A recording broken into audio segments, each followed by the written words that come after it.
The blueprint hit me before the building did. It was a single architectural drawing. Undated. Filed under miscellaneous infrastructure in a regional archive I'd been combing through for something else entirely. The structure in that drawing had a footprint larger than 3 modern city blocks. It had vaulted ceilings, load-bearing iron columns spaced at precise intervals, and, most strangely, a series of long, flat, unobstructed corridors radiating outward from a central hall like spokes on a wheel. No walls. No rooms. Just open, swept, enormous space. The archivist told me it was a train station. I spent 3 weeks trying to make that answer work. It didn't. Because here is what I found when I started pulling the thread. Across the United States and Western Europe, between roughly 1850 and 1895, dozens of colossal public structures were built with an architectural logic that doesn't match the transportation technology supposedly available at the time. Buildings that required feats of iron fabrication, precision glass installation, and coordinated civic engineering that our textbooks attribute to a later era.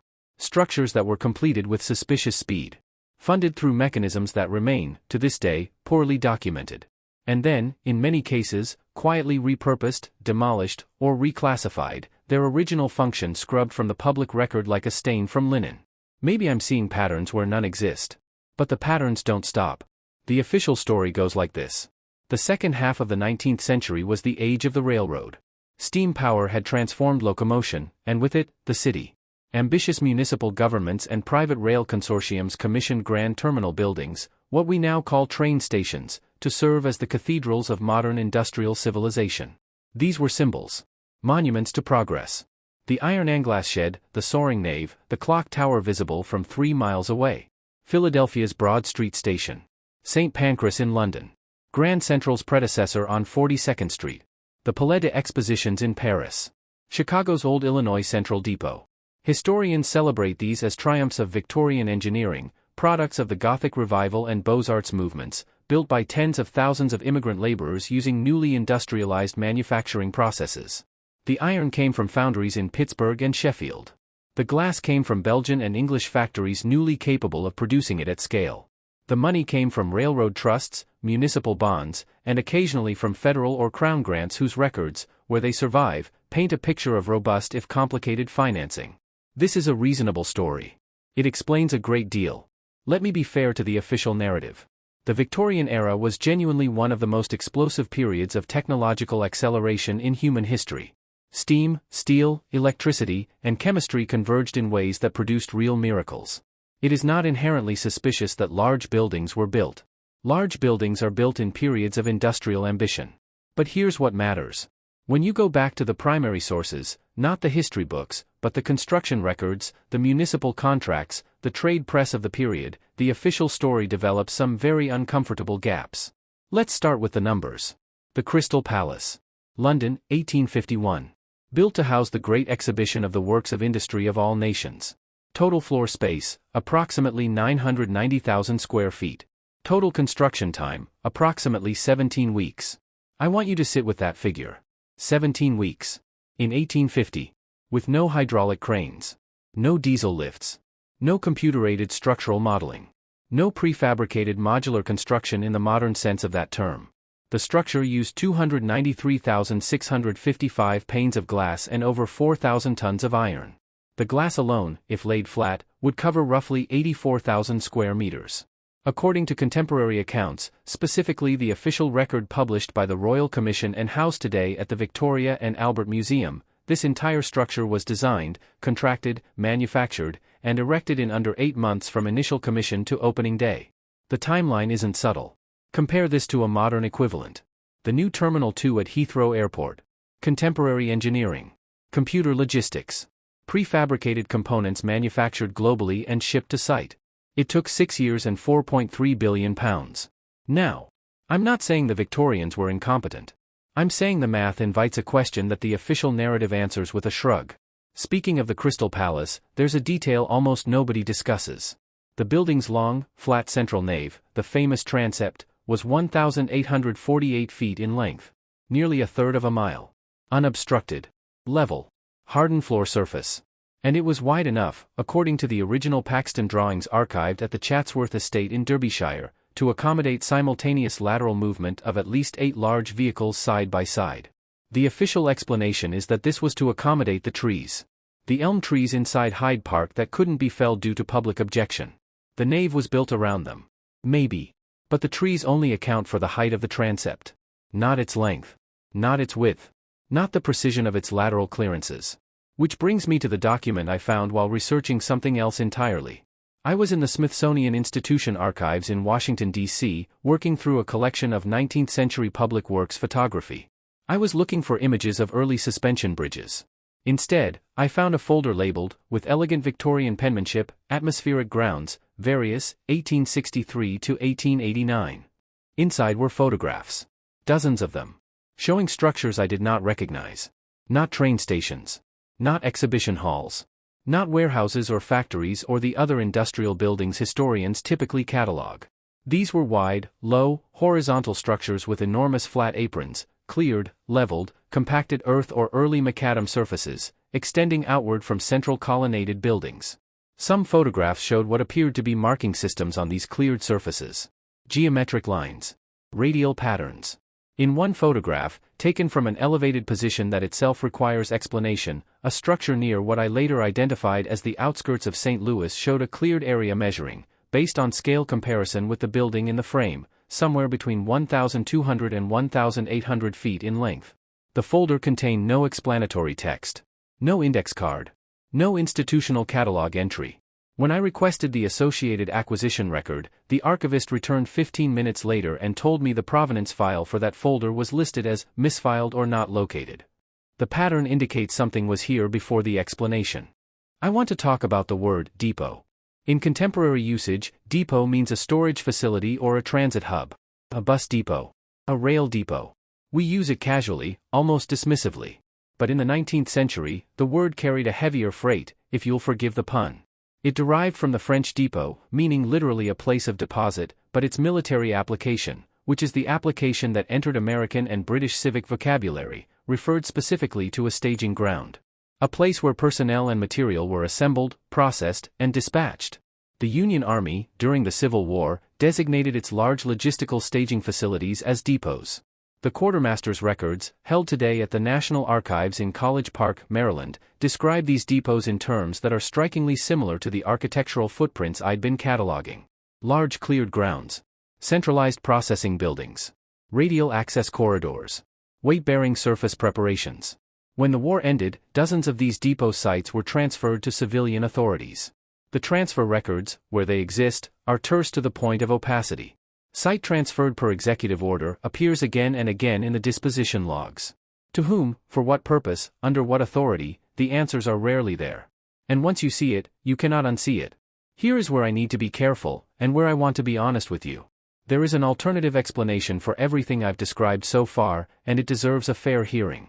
The 19th century was an era of grandiose civic ambition that frequently outpaced practical need. Train stations were built larger than the railroads that served them warranted because size was itself the message. It communicated permanence, prosperity, and civic confidence to potential investors and settlers. The Crystal Palace's nave dimensions reflected Victorian showmanship as much as function. The atmospheric grounds photographs might show early pneumatic transit experiments, or horse racing tracks, or military parade grounds, all of which were being developed and documented in this period. The word depot is genuinely ambiguous. Depots were genuinely repurposed after the Civil War. None of this, in isolation, requires an extraordinary explanation. I hear that argument. I've spent considerable time with it. But here's what matters. The alternative explanation requires that all of these anomalies be coincidental and unrelated. And that explanation begins to strain when you map the timeline. Let's build the chronology, because the chronology is where this story lives. New York City. The first Hudson River Railroad terminal is constructed at 30th Street. The structure, as documented in the Harper's weekly coverage of November that year, included what the reporter described as vast uncovered grounds to the west of the main building, surfaced with packed stone and maintained with unusual precision for grounds of their stated purpose. The stated purpose, according to the railroad's own public filings, was freight staging. Philadelphia. The expansion of the old Broad Street rail complex. Municipal records held at the Philadelphia City Archives on Broad Street, records I reviewed personally in the spring of 2023, show a budget line item for atmospheric surface preparation, totaling an amount equivalent to roughly 40% of the entire structural construction budget. Atmospheric surface preparation. For a train station. That phrase appears in 6 separate line items over 3 fiscal years and is never defined in the associated documentation. Washington, D.C. During the rapid wartime expansion of the B&O Railroad's Capital Terminal, a Congressional Oversight Committee submitted a query to the War Department requesting clarification on the nature and purpose of the extended cleared grounds adjacent to the new terminal facilities at New Jersey Avenue. The War Department's response, dated March 14, 1862, and archived today in the Library of Congress Manuscript Division, said, and I'm quoting the archivist's transcription directly, the grounds in question serve operational requirements of a classified nature not suitable for inclusion in the present record. March 1862. In the middle of a civil war. A train station. With classified operational grounds. The timing is almost theatrical. March 1862. In the middle of a civil war. A train station. With classified operational grounds. The timing is almost theatrical. Speaking of classified infrastructure, there's a pattern in how these buildings were destroyed. The Crystal Palace burned on November 30, 1936. The fire, which consumed the entire structure in a single night, has been officially attributed to an accidental blaze beginning in the women's cloakroom. The fire investigation report, produced by the London Fire Brigade and available in abbreviated form at the London Metropolitan Archives, noted that the speed of combustion was consistent with deliberate preparation but attributed this to the age of the building's wooden secondary elements. No formal inquiry was ever opened. Chicago's original Illinois Central Depot was demolished in 1892. Not burned. Systematically disassembled, according to city records, over a period of 18 months. The materials were described in contemporary press accounts as having been dispersed. Not sold. Not reused in subsequent construction. Dispersed. The distinction is significant if you're tracking what the building was actually made of. Philadelphia's Broad Street Station, that architectural marvel whose budget records had puzzled me, was demolished beginning in 1952. Before demolition, according to a brief notice in the Philadelphia Inquirer dated April 3 of that year, certain subsurface and structural elements of historical interest were documented by an unnamed federal agency before removal. The documentation, if it exists, has never been made public. The part that keeps me up at night is not the demolitions themselves. Buildings are demolished. Fires happen. That's not a conspiracy. That's entropy. What keeps me up is the consistent absence of detailed structural records after the fact. The complete surveys. The measured drawings. The material inventories. For buildings supposedly so celebrated, so monumental, so treasured that entire histories of Victorian architecture were written about them, the working documents, the nuts and bolts technical records, are almost universally gone. Let me bring in a voice from the period itself. Montgomery Schuyler was one of the most respected architectural critics of the late 19th century. His reviews appeared in Harper's Weekly and in the architectural press.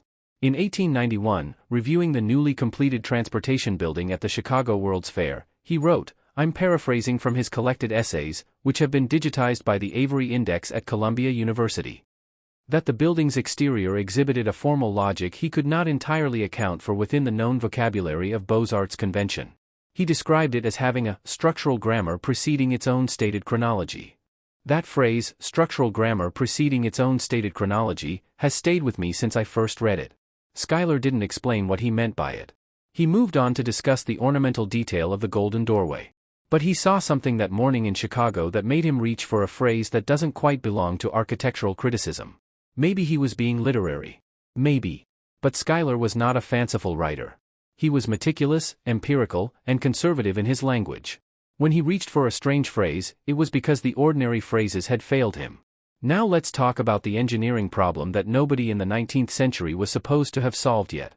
Load distribution at scale. The challenge of constructing buildings with wide, unobstructed interior spaces, spaces exceeding 200 feet in lateral span without intermediate columns, is not a trivial one. The structural engineering required involves sophisticated calculations of lateral thrust, differential thermal expansion of iron components, and wind load distribution that were, by the historical consensus, not formally developed until the latter decades of the 19th century, and not routinely applied until the early 20th. And yet, the Crystal Palace in 1851 spanned its transept without intermediate supports to a width of 408 feet.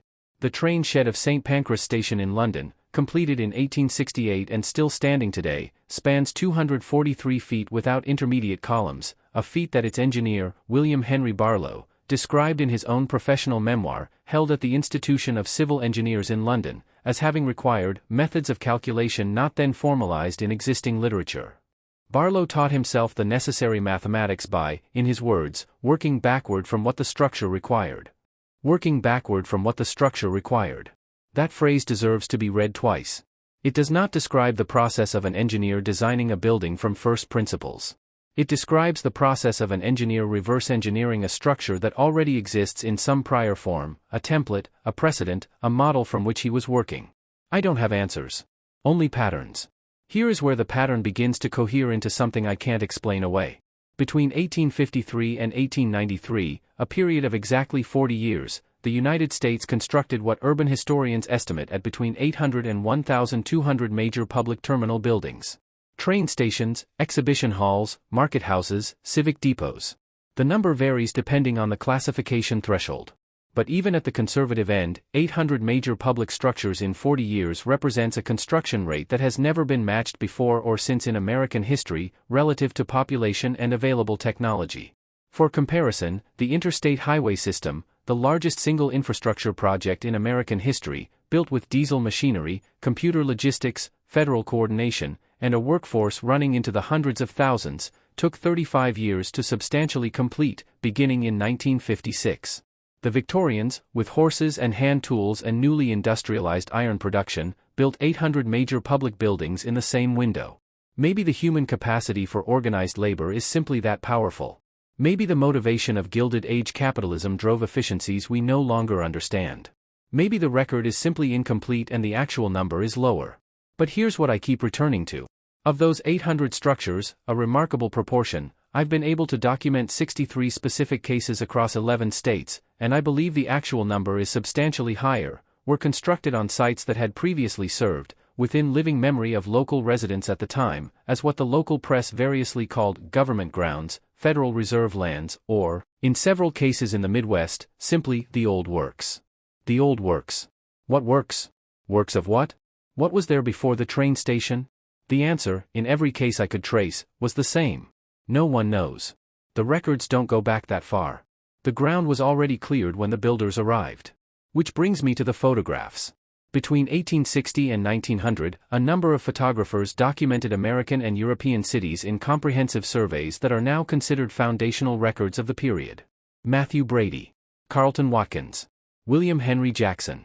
The Survey of the Condition of Public Works in the American West, commissioned by the Department of the Interior in 1869 and currently held, in fragmentary form, at the National Archives in Denver. I want to focus on that last one. The Department of the Interior Survey. The survey was supposed to document rivers, land formations, early settlement infrastructure. What it also captured, incidentally, in the background of images focused on other subjects, were those wide, flat, cleared surfaces I'd been seeing in other archives. Surfaces that showed up near population centers.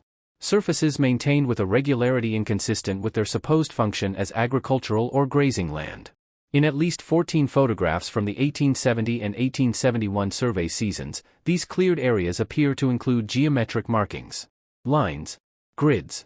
In one image, taken near the confluence of the Platte and Missouri rivers, a marking pattern that, to my eye, resembles nothing so much as a runway threshold indicator. I showed this image to 3 people without telling them what I was looking for. One said it looked like surveyor's marks. One said it looked like a dried riverbed with cracked sediment patterns. One said, immediately, without prompting, "Is that an airfield?" I'm not claiming it was an airfield in any modern sense. I'm noting that 3 independent observers, shown the same image, produced 3 different explanations, and one of those explanations named the pattern that had led me to this research in the first place. The pattern indicates. The pattern suggests. Maybe I'm wrong. But here's what I cannot explain away. Those markings, whatever they are, required maintenance. The photographs show them consistently, across multiple survey seasons, in a period when the land surrounding them was described in the official survey notes as uncultivated. Someone was maintaining those patterns on land that was otherwise untouched. Someone cared whether they were visible from above. In 1871. Let me build toward what I think this pattern is actually pointing at. I want to be careful here. I want to be honest about the limits of what I can claim. What I am not saying is that the Victorians had aircraft in any recognizable modern sense. There is no credible physical evidence for that claim and I'm not making it. What I am saying is something more specific and, I think, more disturbing. The architectural and infrastructural record of the 19th century contains structures and sites whose design logic, whose internal spatial grammar, to borrow Schuyler's phrase, is more consistent with aviation infrastructure than with any of the uses officially attributed to them.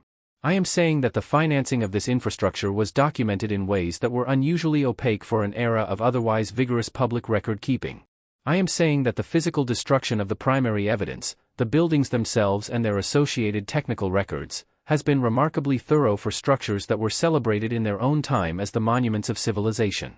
And I am saying that the World's Columbian Exposition of 1893, the Great Chicago World's Fair that marked the self-declared apex of 19th-century American civilization, was built on a site called Jackson Park that, before the fair, had been classified in municipal records as improved grounds of special federal designation. Special federal designation. For a lakeside park in Chicago. That designation was lifted in 1890, 3 years before the fair. To enable construction. Why was a public park in Chicago under federal designation in the first place? The designation records at the National Archives' Great Lakes Regional Facility in Chicago, which I reviewed in the fall of 2022, contain no explanation of the ground's original federal purpose. They contain only the lift order, signed by Secretary of the Interior John W. Noble on September 14, 1890, authorizing the transfer of the grounds to the city of Chicago for purposes of public exhibition. The grounds had a purpose before that. The records don't say what it was. Maybe there's a completely mundane explanation for all of this. Maybe the atmospheric grounds in Philadelphia's budget records referred to pneumatic mail tube testing, which was genuinely being developed in that era. Maybe the cleared federal lands near the Platte River were military reservation lands held in case of Native American conflict, which was also genuinely occurring in that period. Maybe the Crystal Palace's construction timeline was simply the product of extraordinary logistical discipline by Joseph Paxton's team, whose competence is well documented. Maybe Barlow's backward calculation was rhetorical modesty, not a literal description of engineering from a pre-existing template. Maybe the demolition records are missing because demolished buildings don't get the same archival attention as standing ones. Maybe. But in 1894, 1 year after the World's Columbian Exposition closed and Jackson Park's federal designation had been formally retired, a man named Octave Chanute began conducting gliding experiments at the Indiana Dunes, approximately 30 miles southeast of Chicago along Lake Michigan's shoreline. Chanute is celebrated in aerospace history as a foundational figure in the development of aviation. His work directly influenced the Wright brothers. He is the acknowledged bridge between 19th-century aeronautical theory and 20th-century flight. What the standard biographical accounts of Chanute mention only in passing is where he had worked in the decade before his gliding experiments. From 1883 to 1889, Chanute was the chief engineer of the Elevated Railway of Chicago. And before that, from 1873 to 1883, he was the chief engineer of the Kansas City, Fort Scott and Gulf Railroad. And before that? From 1863 to 1873. During precisely the decade in which those cleared federal grounds near the Platte River were being photographed by the Interior Department Survey. Chanute was employed as a civil engineer on infrastructure projects in the Missouri River Valley. His project files from that decade are not publicly accessible. They are held, according to the finding aid at the Newberry Library in Chicago, in a collection described as restricted pending review. The restriction was placed in 1973 and has been renewed periodically since. The review, as far as the Newberry staff has been able to tell me, has never concluded. The part that keeps me up at night is that a man who spent a decade working on unspecified infrastructure in the Missouri River Valley, where those strange geometric markings appeared in Federal Survey photographs, then spent another decade as chief engineer of the very railroad networks adjacent to those grounds, then retired from railroads in 1889, and then, in 1894, began conducting gliding experiments that were so technically sophisticated, so immediately successful in their proof of concept, that the Wright brothers built their aircraft in direct response to his findings. That is not a strange career arc for a man who learned to fly from scratch. That is a career arc for a man who was working toward something he already understood. The archive is still out there. Parts of it, anyway. The Chanute papers at the Library of Congress are partially digitized and publicly available, and they are worth your time. The Department of Interior survey photographs are accessible through the National Archives online catalog, though many of the most relevant images are listed as requiring manual retrieval from physical storage at the Denver facility. The Philadelphia municipal budget records I referenced are available to researchers at the Philadelphia City Archives with standard access credentials. The Newberry Library's restricted collection has a formal access petition process that, to my knowledge, has never resulted in a declassification. The documents are sitting in filing cabinets. Some of them have been sitting there for 130 years. What I found while researching something else entirely has not let me go. Because the question underneath all of this isn't really about airports or aviation or Victorian engineering capacity. The question underneath all of this is simpler and older and stranger. What were those buildings for? Not officially. Not according to the histories that were written after the demolitions, after the fires, after the record gaps and the missing those structures? What movement were those long, flat, unobstructed surfaces designed to accommodate? Why did a generation of civic engineers build to a spatial logic that their own stated technology could not yet fully use? I don't have answers. Only patterns. But the patterns suggest that the 19th century. The blueprint is still in that archive. Filed under miscellaneous infrastructure. No date. No attribution. Corridors radiating outward from a central hall like spokes on a wheel. Somebody built that structure. Somebody used it. And once you see it, you cannot unsee it.